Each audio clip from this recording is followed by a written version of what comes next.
Have you ever noticed how the most conscious people of our time seem to carry an invisible weight?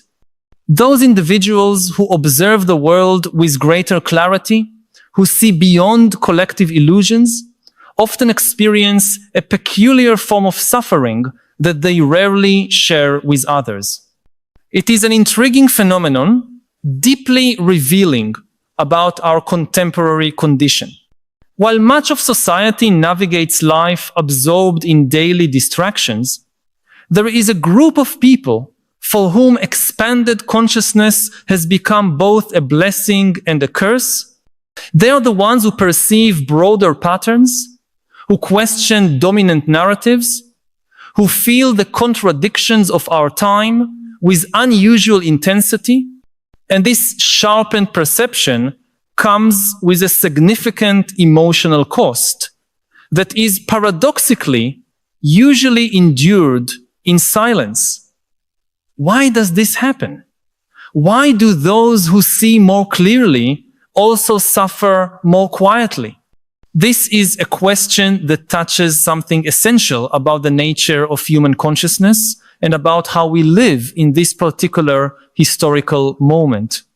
By exploring this phenomenon, we can discover not only the roots of this silent suffering, but also possible paths to transform it into something more constructive and perhaps even liberating.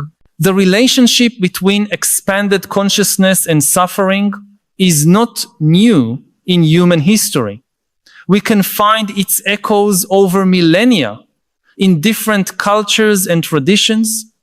In ancient Greece, we have Plato's cave myth, where the one who manages to break free and see the real world beyond the shadows returns to the cave only to be ridiculed and rejected by those who remain chained to illusions. Socrates himself, with his relentless pursuit of truth through questioning, found not only social resistance, but also death as the final response of Athenian society to his uncomfortable awakening. Prophets in religious traditions are often portrayed as solitary figures, carrying visions that separate them from the community and condemn them to live as foreigners among their peers. Even in the Middle Ages, we find mystics and philosophers whose expanded perception placed them in dangerous positions against institutions of power, often forcing them to hide their real perceptions or communicate them only in very restricted circles. The pattern is consistent. Those who see beyond collective illusions often experience not only the burden of that vision, but also the isolation it brings. However, what we are witnessing today has unique characteristics that intensify this dynamic. We live in an era of unprecedented informational overload, where our attention has become the most disputed resource of the economy. Our devices and digital platforms have been meticulously designed to capture and hold our focus, fragmenting our perception into small shards of partial attention.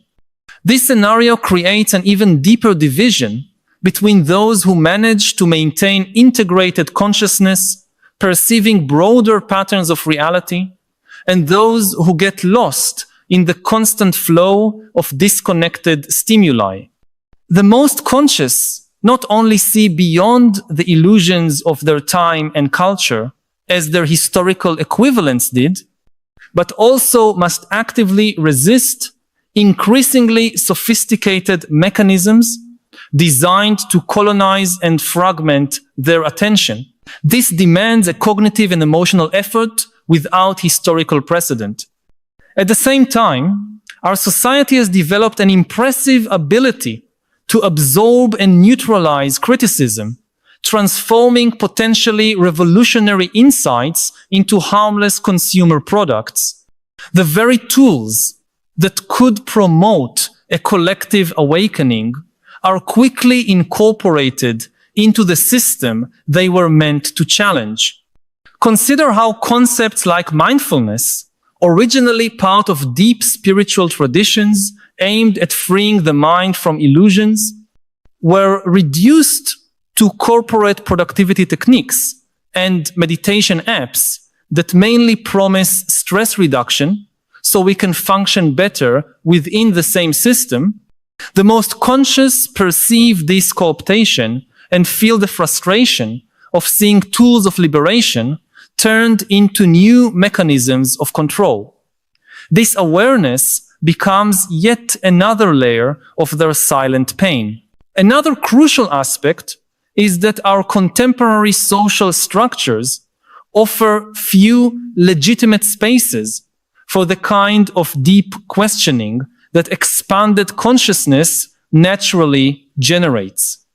In ancient societies, figures such as shamans, prophets, philosophers, or mystics had recognized roles, even if often marginalized.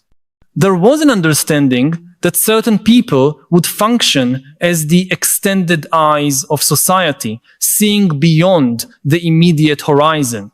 Today, we fragment knowledge into such narrow specializations that we lose the ability to integrate broad visions.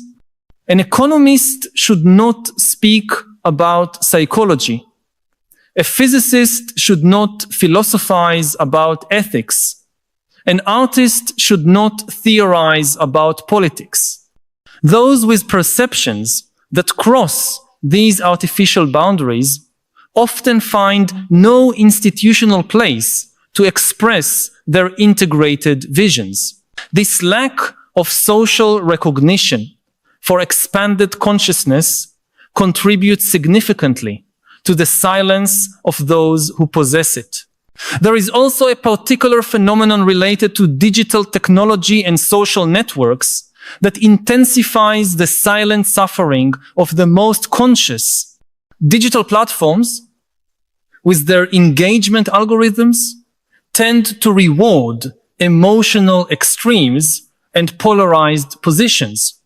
Nuanced ideas, complex perceptions, and uncomfortable truths that do not fit neatly into established ideological camps are often ignored or actively suppressed by the design of these systems.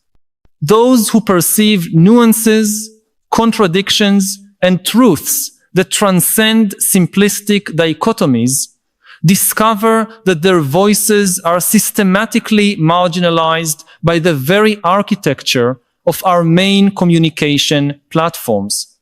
Watching this mechanism in action, day after day, while simplistic narratives dominate public discourse, creates a particular form of exhaustion and hopelessness among the most conscious.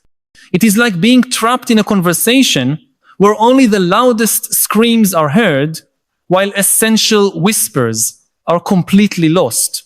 The relationship between consciousness and pain has even deeper roots in the nature of the human mind itself. To understand this, consider how our nervous systems work. Physical pain exists as an essential warning system, signaling current or potential harm to the organism. In a similar way, we can think of emotional and existential pain as alert systems for our social and psychological being. The greater the consciousness, the more refined this warning system becomes, capable of detecting subtle misalignments and contradictions that would go unnoticed by a less attentive mind. The most conscious are like those with extraordinarily acute hearing, living in a noisy city, or people with exceptional smell sensitivity working in a sewage treatment station. They detect dissonances that others simply cannot perceive. And this constant perception becomes a source of chronic suffering that is not easily understood by those around them. At the same time, there is an evolutionary aspect to this dynamic that deserves consideration. In hunter-gatherer societies that shaped our psychology for hundreds of thousands of years, expanded consciousness likely offered significant survival advantages for the group, even if at individual cost for those who possessed it. The member of the tribe who was constantly attentive to subtle patterns of change in the environment, who questioned established routines when perceiving risks ignored by others, who imagined possibilities beyond the immediate horizon, offered vital contributions to the adaptability and survival of the group as a whole. However, this same hypersensitivity to problems, risks, and contradictions likely came with greater individual suffering. This balance between collective benefit and individual cost may explain why expanded consciousness, with its associated pain, persists in the human population, even when often disadvantageous for subjective individual well-being. But why the silence? Why do those who feel the contradictions of our time most deeply often carry this burden without expressing it openly? There are multiple layers in this silence that deserve exploration. First, there is the very real fear of social rejection. Our societies, despite all rhetoric about individuality and freedom of expression, exert powerful pressure for conformity of thought. Those who question fundamental narratives often face not only intellectual disagreement, but social alienation. We are, after all, tribal animals, and ostracism remains one of the most painful experiences we can face. The most conscious often learn through painful experiences that sharing certain perceptions results in rejection, ridicule, or marginalization. Silence becomes a strategy of social survival. There is also the problem of communication itself. Many of the deepest perceptions about our condition resist easy articulation in everyday language. How can one adequately express the perception of systemic contradictions that manifest in countless domains of experience? How can one effectively communicate insights that challenge not only specific ideas, but the very conceptual frameworks we use to organize thought? Language, with all its limitations, and loaded with cultural assumptions, often seems inadequate to convey perceptions that transcend established consensus. This difficulty in articulation contributes significantly to the silence of those who see beyond conventional boundaries of thought. Another aspect of silence relates to perceived responsibility. The most conscious often feel that their darkest or most disturbing perceptions, if shared indiscriminately, could cause unnecessary suffering to others. There is a paradoxical compassion in withholding certain truths when one perceives that they could not be constructively integrated by listeners. Like a doctor who carefully calibrates how much of a difficult diagnosis to share with a patient at different stages of their journey, the most conscious often consider the potential impact of their perceptions on others and choose silence as an act of care, not cowardice. Modern technology adds yet another dimension to this phenomenon.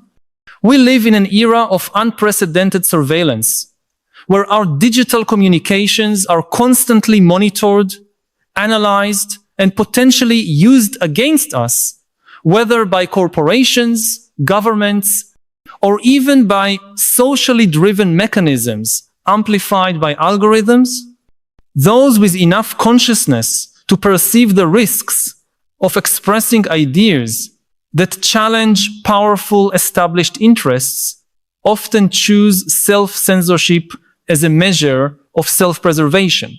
It is no coincidence that historically, authoritarian regimes have prioritized targeting intellectuals, artists, and independent thinkers. Expanded consciousness has always represented a threat to systems of power that depend on uncritical acceptance of official narratives. In the digital age, this dynamic intensifies through more subtle but no less effective mechanisms of control and suppression. There is also an economic dimension to this silence. In a society where material survival is intimately tied to participation in economic systems that may be fundamentally incompatible with the values and perceptions of the most conscious, expressing certain truths can have significant material consequences. Losing jobs, professional opportunities, or social status for expressing fundamental criticism of the systems that sustain our material existence is a real risk. Thus, many of those with deeper perceptions of the contradictions of our time find themselves in an impossible position to participate in systems they consider problematic in order to survive materially while keeping their most critical perceptions silent to avoid economic repercussions. This constant cognitive dissonance between internal perception and external expression becomes yet another layer of silent suffering. However, perhaps the deepest and most disturbing aspect of this silence is the existential loneliness it generates. Humans are fundamentally social creatures, and our sense of reality is largely co-constructed through mutual validation. When we perceive aspects of reality that those around us do not recognize or actively deny, we experience a particularly painful form of isolation. It is like living in a parallel reality, partially disconnected from the shared social world. This experience of ontological misalignment, of inhabiting a perceptual world that finds no external validation, creates a unique form of suffering that transcends conventional psychological categories. It is not depression, anxiety, or any other easily classifiable diagnosis, but a pain born from the very act of seeing clearly in a world that prefers the comforting fog of shared illusions. It is also important to recognize that not all expanded consciousness necessarily leads to silent suffering. There are forms of heightened awareness that are celebrated and rewarded in our society, particularly those that can be channeled into technological innovation, competitive advantage, or consumable entertainment. A brilliant programmer who sees patterns others do not may become a billionaire in Silicon Valley. A financial analyst with exceptional perception of emerging trends may be richly rewarded on Wall Street. A filmmaker who captures social contradictions in accessible and commercially viable ways may gain acclaim and influence. The problem is not every form of sharpened perception, but specifically those perceptions that fundamentally challenge the power structures, cultural assumptions, and economic arrangements that sustain the current social order. It is this particular type of expanded consciousness, the one that questions the very foundations of the system, instead of merely operating more efficiently within it, that most often results in silent suffering. What then would be the path forward for those who carry this burden? How can the most aware navigate a world that often resists their deepest perceptions? First, it may be necessary to recognize the intrinsic value of this form of consciousness, despite the suffering it brings. In a world facing multiple existential crises, from ecological collapse to the risks of new disruptive technologies, we desperately need people capable of seeing beyond reassuring narratives and identifying fundamental problems before they become catastrophic. The pain of the most conscious can be an essential warning system for society as a whole, signaling misalignments and contradictions that, if ignored, may lead to devastating consequences. Recognizing this role can transform the meaning of suffering, making it not only a personal burden, but a necessary form of service, even if unrecognized, to the broader human community. Furthermore, those who experience this particular form of expanded consciousness may benefit greatly from finding others with similar experiences. Throughout history, communities of thinkers, artists, philosophers, and visionaries created small enclaves where perceptions that challenged the dominant consensus could be shared, refined, and integrated. Today, despite the limitations and risks of digital platforms, there are new possibilities for creating spaces where the most conscious can break their isolation and find validation for their perceptions. These encounters, whether physical or virtual, offer not only relief from existential loneliness, but also opportunities to transform individual perceptions into more robust collective understandings and potentially into coordinated actions for positive change. It is also worth considering the possibility that we are on the threshold of significant changes in collective consciousness.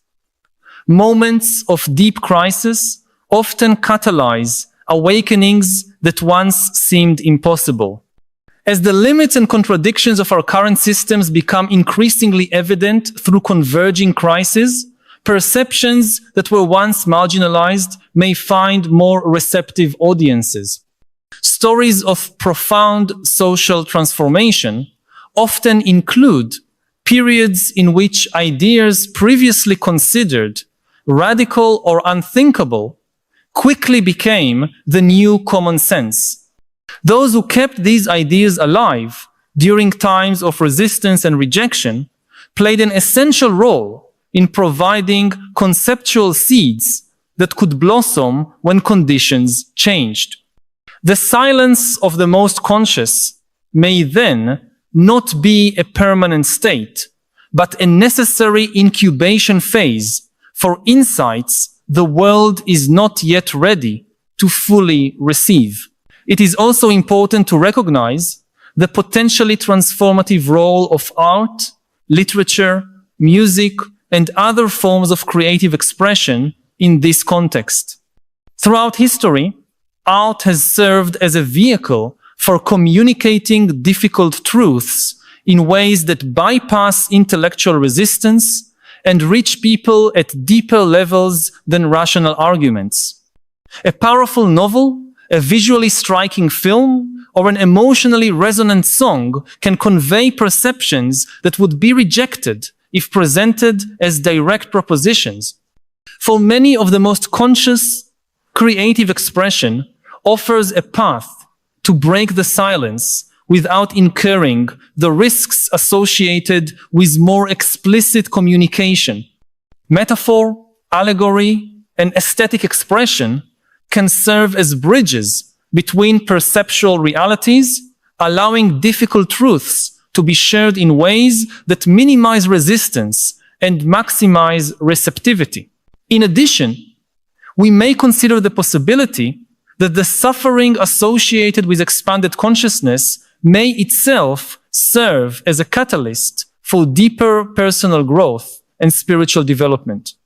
Many contemplative traditions suggest that suffering, when encountered with presence and acceptance, can open doors to even deeper dimensions of understanding and compassion. The pain of seeing clearly may paradoxically be the very portal to forms of consciousness that transcend the duality of suffering and joy. From this perspective, the challenge is not so much to eliminate the suffering associated with expanded consciousness, but to alchemically transform it into fuel for an even deeper awakening that can benefit not only the individual, but all those whose lives they touch. I want to pause for a moment to ask, do you also feel this deep disconnection in your daily life? This sense that even though we are more connected than ever through technology, something essential was lost along the way? I know it can be hard to put into words. Many of us carry this weight in silence, believing we are the only ones who feel this particular emptiness. But you are not alone in this. If this feeling resonates with you, share your experience in the comments. It can be as simple as writing, I feel this disconnection when, filling in with your personal experience. Your comment may be exactly what someone else needs to read today to feel that they are not alone in their struggle. Sometimes, naming what we feel is the first step toward transforming it.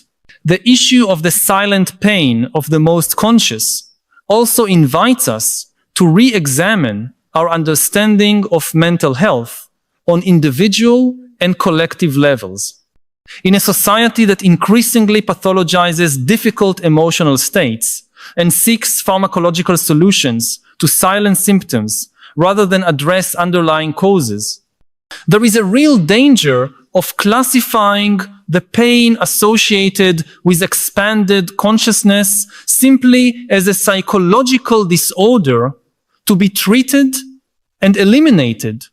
However, this approach ignores the possibility that certain kinds of suffering may be completely appropriate responses to genuinely problematic circumstances.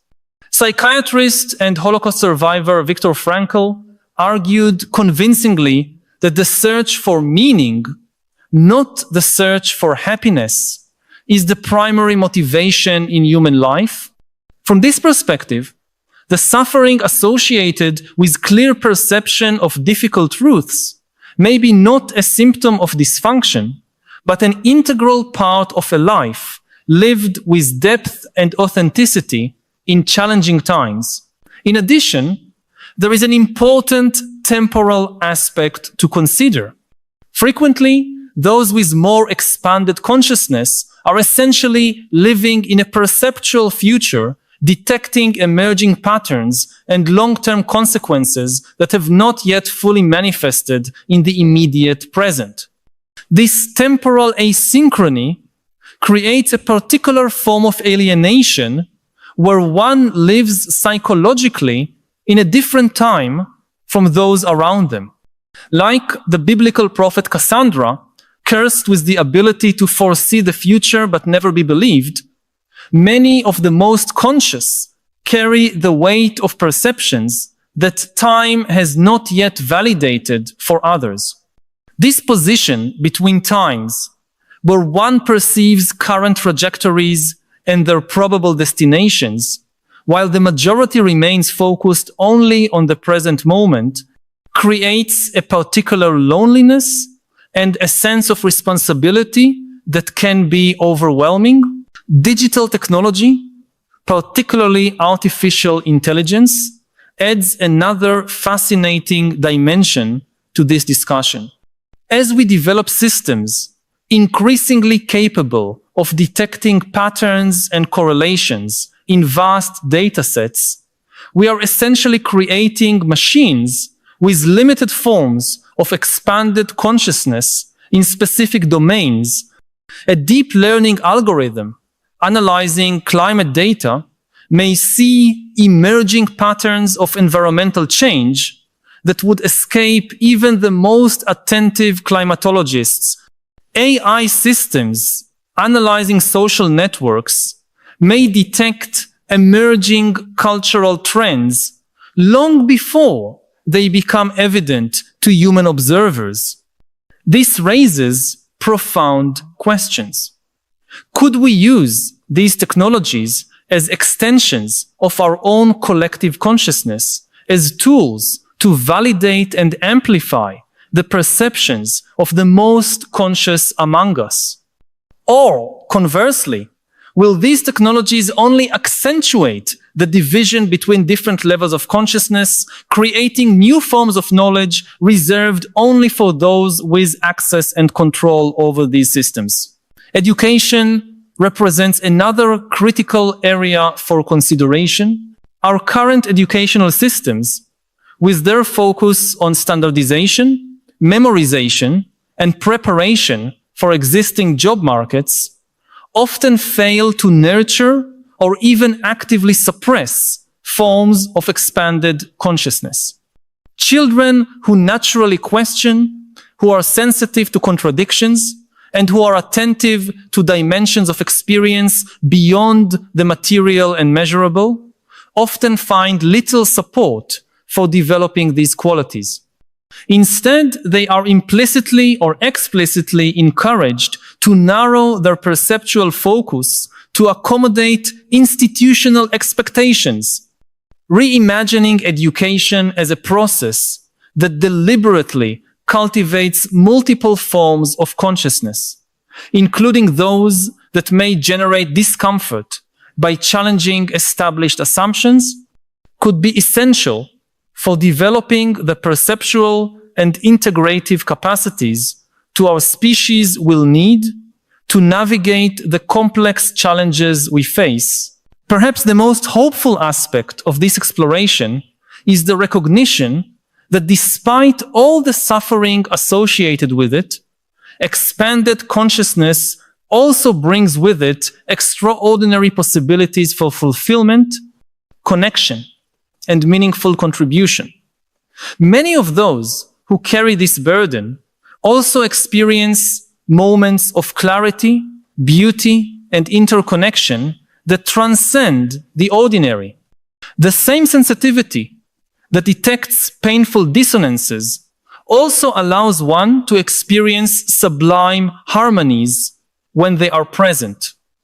The ability to see broader patterns, to integrate diverse perspectives, and to imagine possibilities beyond the status quo are precisely the qualities needed to conceive and manifest alternatives to the dysfunctional systems that currently dominate our collective existence. In this sense, the pain of the most conscious is not only a burden to be endured, but potentially the crucible in which new ways of being, both individual and collective, can be forged. Ultimately, the question of the silent pain of the most conscious invites us to fundamentally reimagine our relationship with knowledge, perception, and truth. In an age where your truth and my truth have replaced the common search for shared understanding, where narratives are evaluated primarily for their strategic usefulness rather than their correspondence to reality, those who maintain an unshakable commitment to clear perception often find themselves in increasingly isolated territory. Yet, it is precisely this commitment that can offer a path through the converging crises we face as a species. As Václav Havel, the playwright who became president, wrote during Soviet oppression, living in truth can be the most revolutionary force available in times where systems of power depend on collective acceptance of falsehoods. In our individual lives, we can begin by honoring our own capacity for expanded consciousness, even when it brings discomfort. We can seek others who share our levels of perception and create spaces where difficult truths can be articulated and integrated. We can develop contemplative practices that allow us to remain present with the suffering that clarity sometimes brings, transforming it into compassion instead of cynicism or despair. And we can find ways to express and share our deepest perceptions in ways that can be received by those who are ready to hear them, recognizing that collective consciousness evolves gradually, often at slower rhythms than we would like. Socially, we can work to create structures that value and incorporate multiple levels of consciousness, recognizing that different perspectives and sensitivities are necessary for a truly healthy and resilient society.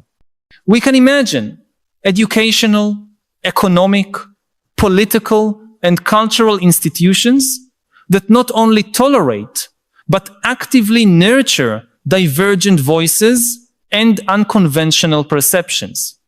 And we can contribute to a culture that honors truth, even when uncomfortable, as a necessary foundation for facing complex challenges with integrity and collective wisdom. If these reflections have touched on something you have been feeling, but perhaps have not found words to express, know that you are not alone.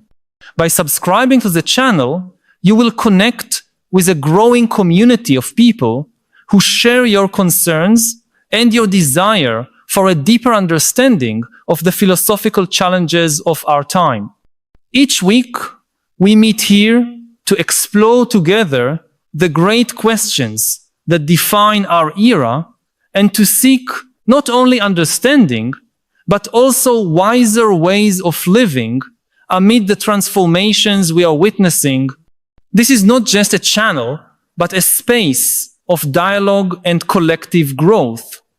Join us on this ongoing journey.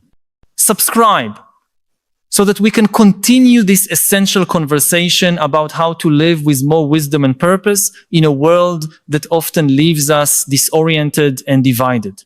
The history of human consciousness is a journey of continuous expansion, punctuated by moments of contraction and resistance. The silent suffering of the most conscious in our time can be seen not as an anomaly or a purely personal tragedy, but as part of this broader rhythm of collective evolution. The pain that accompanies clear vision has always preceded significant transformations in human understanding. Like the labor that precedes birth, this suffering may be not only inevitable, but necessary for the emergence of new paradigms of perception and organization. Those who endure this pain today, keeping alive the possibility of more integrated and compassionate consciousness, are serving as midwives for a future we cannot yet see clearly, but that we can feel emerging through the cracks in the old world. In this light, the silence of the most conscious may be not an end, but a pause, pregnant with possibilities, a moment of inspiration before a new collective expression that is only beginning to find its voice.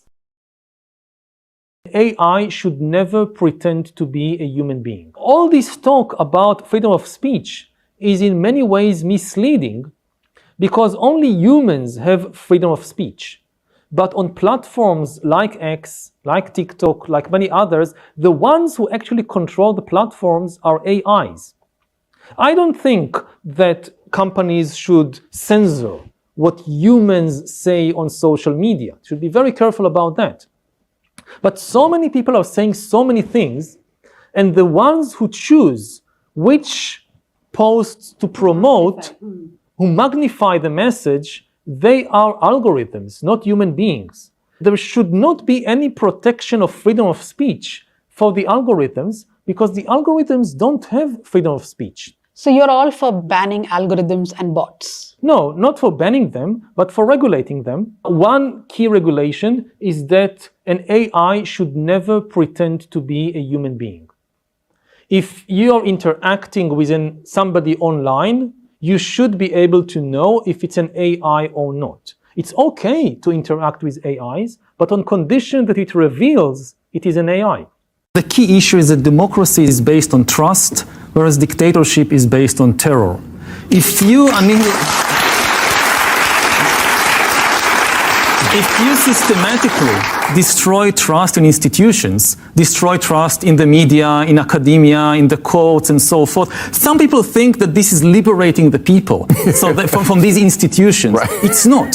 When you destroy all trust, the only thing that can still work is a dictatorship. Right. So this is what would-be dictators do. They systematically destroy trust. And the other thing to realize is that the vast majority of information is not truth.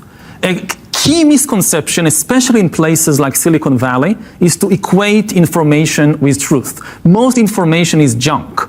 Because, to write a truthful story, you need to invest a lot of time and effort and money in research and fact-checking, whereas fiction is very, very cheap. One of the key problems I see today in the world is that you have an extremely cynical view of humans and of human societies spreading both on the right but also on the left. They say that the only reality is power, that all